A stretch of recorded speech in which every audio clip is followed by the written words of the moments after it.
Oh, hello. I didn't see you there. I'm Tal Aviazer, Artistic Director of Red Monkey Theater Group. You may remember me from such roles as Cassius in Julius Caesar, or Trigorin in Chekhov's The Seagull, or the goose that laid the golden egg in the Hampton Playhouse summer stock children's theater production of Jack and the Beanstalk, 1992.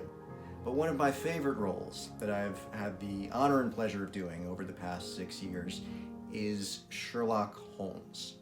And I can't do Sherlock Holmes on stage for you right now, so I thought I would read you The Adventures of Sherlock Holmes, which are some of my favorite stories. So I invite you to pull up a chair, pour yourself a warm beverage, perhaps some tea, perhaps some coffee, cider, vodka straight from the bottle, no judgments. And this evening, I am going to read A Scandal in Bohemia by Arthur Conan Doyle. To Sherlock Holmes, she is always the woman. I have seldom heard him mention her under any other name. In his eyes, she eclipses and predominates the whole of her sex. It was not that he felt any emotion akin to love for Irene Adler. All emotions, and that one particularly, were abhorrent to his cold, precise, but admirably balanced mind. He was, I take it, the most perfect reasoning and observing machine that the world has seen. But as a lover, he would have placed himself in a false position. He never spoke of the softer passions save with a jibe and a sneer. They were admirable things for the observer, excellent for drawing the veil from men's motives and actions. But for the trained reasoner to admit such intrusions into his own delicate and finely adjusted temperament was to introduce a distracting factor which might throw doubt upon all his mental results. Grit in a sensitive instrument, or a crack in one of his own high-power lenses, would not be more disturbing than a strong emotion in a nature such as his. And yet, there was but one woman to him, and that woman was the late Irene Adler, of dubious and questionable memory. I had seen little of Holmes lately.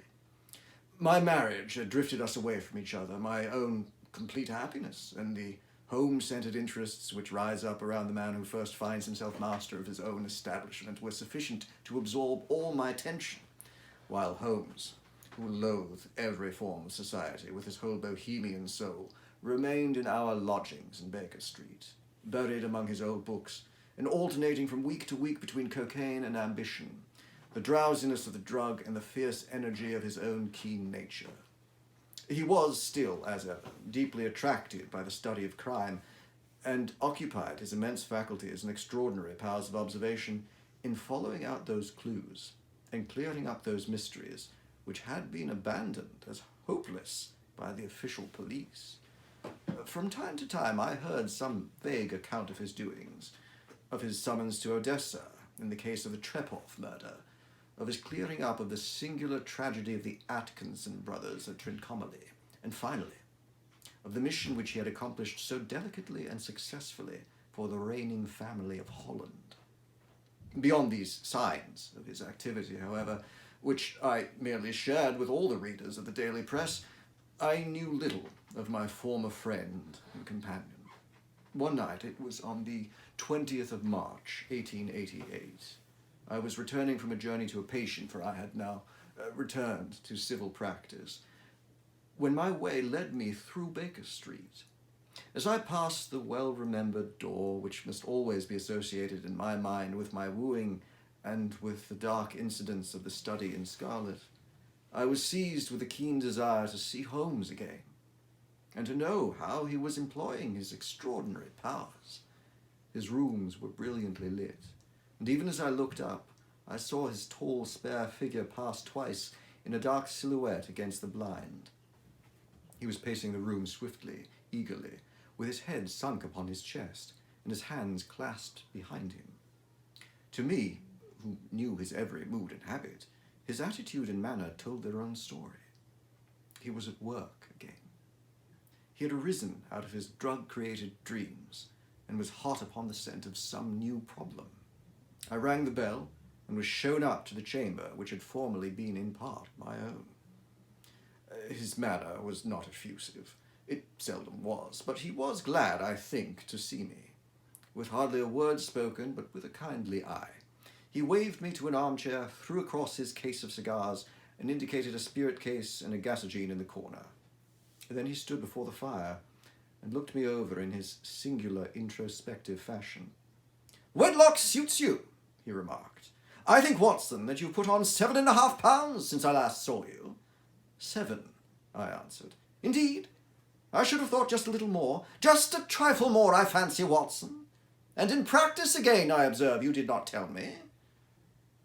You intended to go into harness. Then how did you know it?" "I see it. I deduce it. How do I know that you've been getting yourself very wet lately, and that you have a most clumsy and careless servant girl?"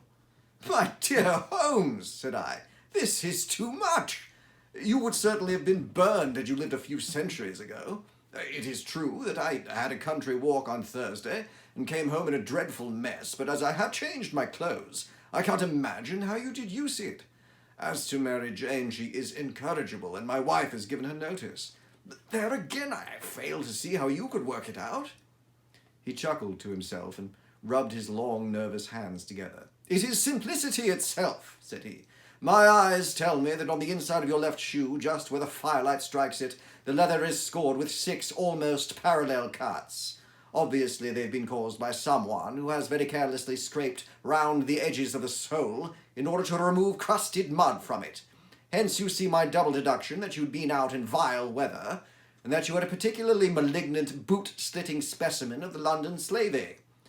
As to your practice, if a gentleman walks into my rooms smelling of iodoform, with a black mark of nitrate of silver upon his right forefinger, and a bulge on the side of his top hat to show where he has secreted his stethoscope, I must be dull indeed if I do not pronounce him to be an active member of the medical profession."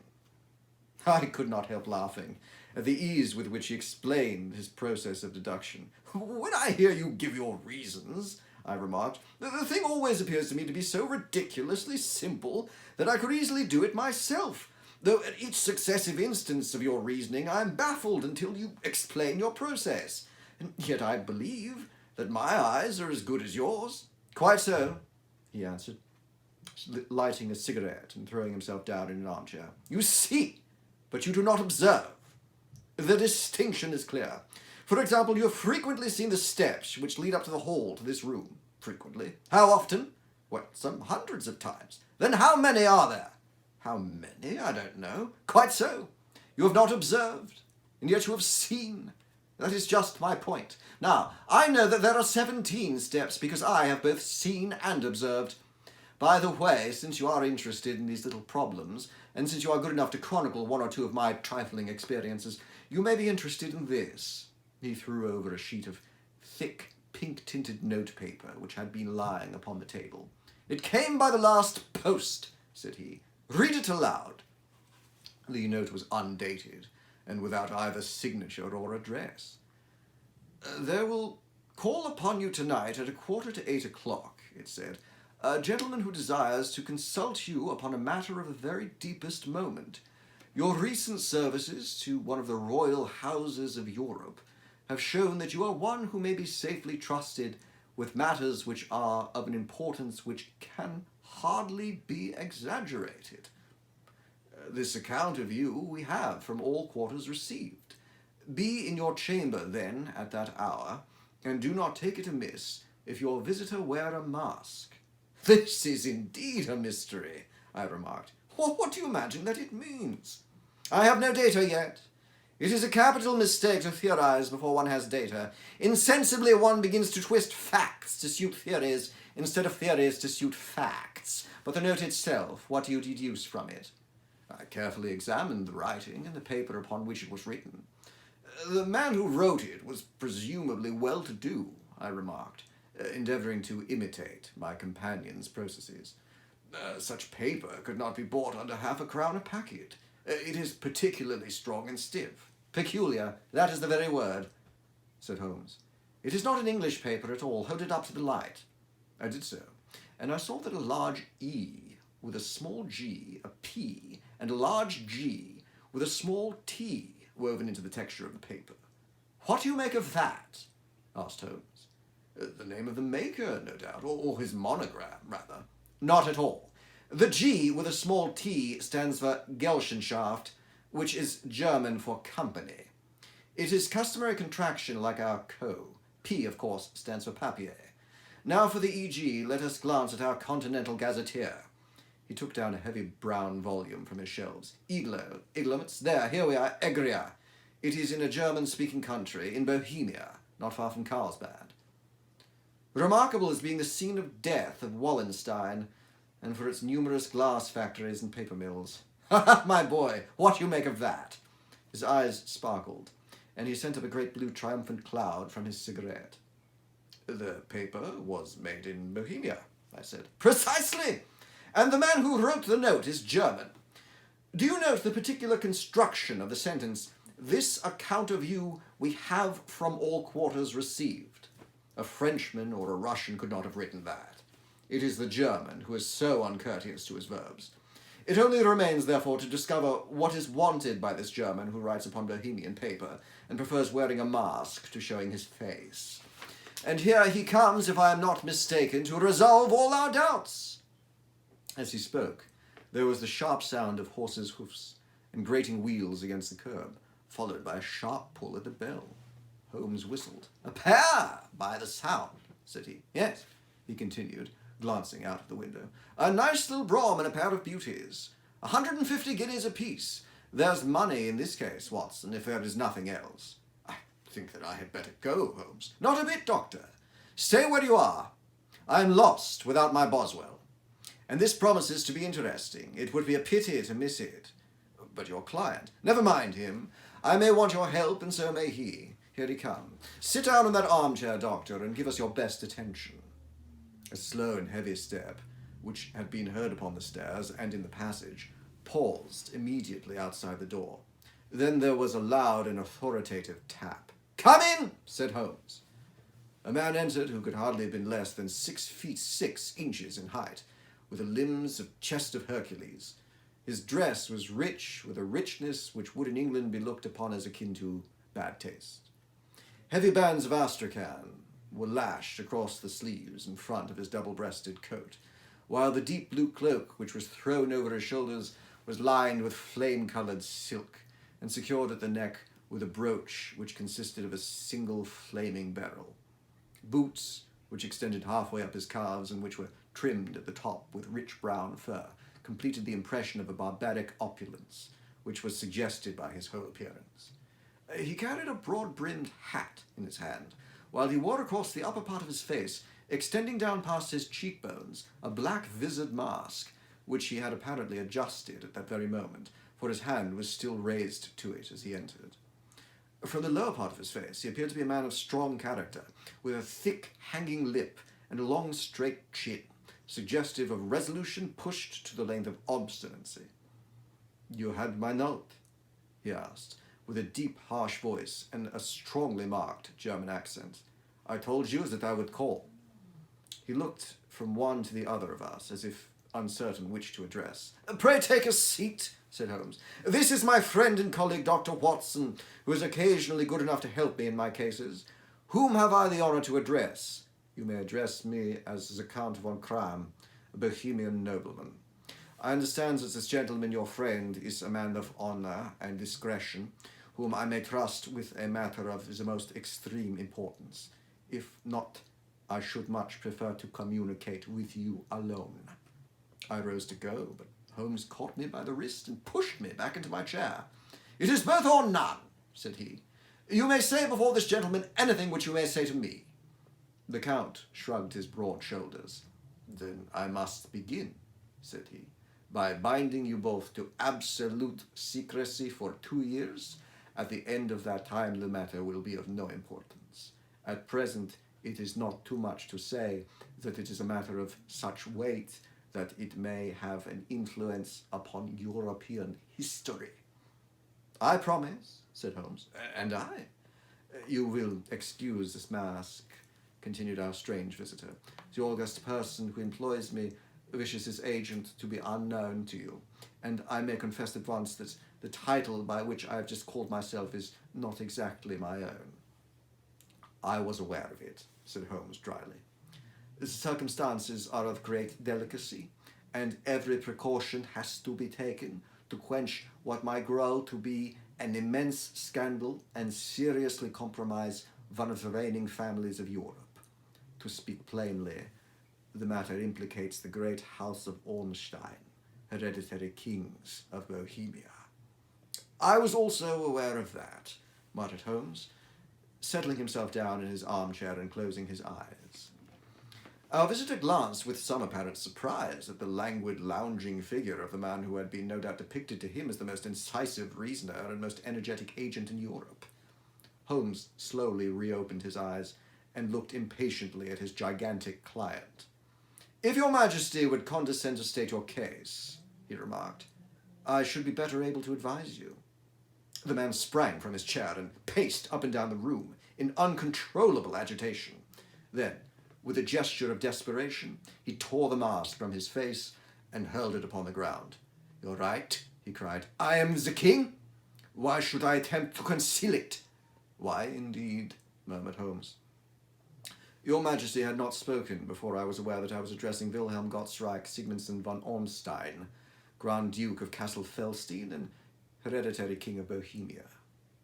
"But you can understand," said our strange visitor, sitting down once more and passing his hand over his high white forehead. "You can understand that I am not accustomed to doing such business in my own person. Yet the matter was so delicate that I could not confide it to an agent without putting myself in his power. I have come incognito from Prague for the purpose of consulting you." "Then pray consult," said Holmes, shutting his eyes once more. "The facts are briefly these. Some 5 years ago, during a lengthy visit to Warsaw, I made the acquaintance of a well-known adventuress, Irene Adler. The name is no doubt familiar to you?" "Kindly look her up in my index, Doctor," murmured Holmes, without opening his eyes. For many years he had adopted a system of docketing all paragraphs concerning men and things, so that it was difficult to name a subject or a person on which he could not at once furnish information. In this case, I found her biography sandwiched in between that of a Hebrew rabbi and that of a staff commander who had written a monograph upon deep-sea fishes. "Let me see," said Holmes. "Born in New Jersey in the year 1858, contralto, La Scala, prima donna Imperial Opera of Warsaw. Yes, retired from operatic stage. Living in London, quite so. Your Majesty, as I understand, became entangled with this young person, wrote her some compromising letters, and is now desirous of getting those letters back." "Precisely so. But how? Was there a secret marriage?" "None." "No legal papers or certificates?" "None." "Then I fail to follow, your Majesty. If this young person should produce her letters for blackmailing or other purposes, how is she to prove their authenticity?" "There is the writing." "Forgery. My private note paper stolen. My own seal imitated. My photograph bought. We were both in the photograph." "Oh dear, that is very bad. Your Majesty has indeed committed an indiscretion." "I was mad, insane." "You have compromised yourself seriously." "I was only crown prince then. I was young. I am but 30 now." "It must be recovered." "We have tried and failed." "Your Majesty must pay. It must be bought." "She will not sell." "Stolen then?" 5 attempts have been made. Twice burglars in my pay ransacked her house. Once we diverted her luggage when she travelled. Twice she has been waylaid. There has been no result." "No sign of it?" "Absolutely none." Holmes laughed. "It is quite a pretty little problem, but a very serious one to me," returned the king reproachfully. "Very, indeed. And what does she propose to do with the photograph?" "To ruin me." "But how?" "I am about to be married, so I've heard, to Clotilde Lothman von Saxe-Meiningen, second daughter of the King of Scandinavia. You must know the strict principles of her family. She is herself the very soul of delicacy. A shadow of a doubt as to my conduct would bring the matter to an end." and Irene Adler. Threatens to sell them. Sell the photograph, and she will do it. I know that she will do it. You do not know her, but she has a soul of steel. She has the face of the most beautiful of women and the mind of the most resolute of men. Rather than I should marry another woman, there are no lengths to which she would not go. None. You are sure that she has not sent it yet? I am sure. And why? Because she had said that she would send it on the day when the betrothal was publicly proclaimed. That will be next Monday. Oh, then we have 3 days yet, said Holmes with a yawn. That is very fortunate, as I have 1 or 2 matters of importance to look into just at present. Your Majesty will, of course, stay in London for the present. Certainly. You'll find me at the Langham, under the name of Count von Cram. Then I shall drop you a line to let you know how we progress. Pray do so. I shall be all anxiety.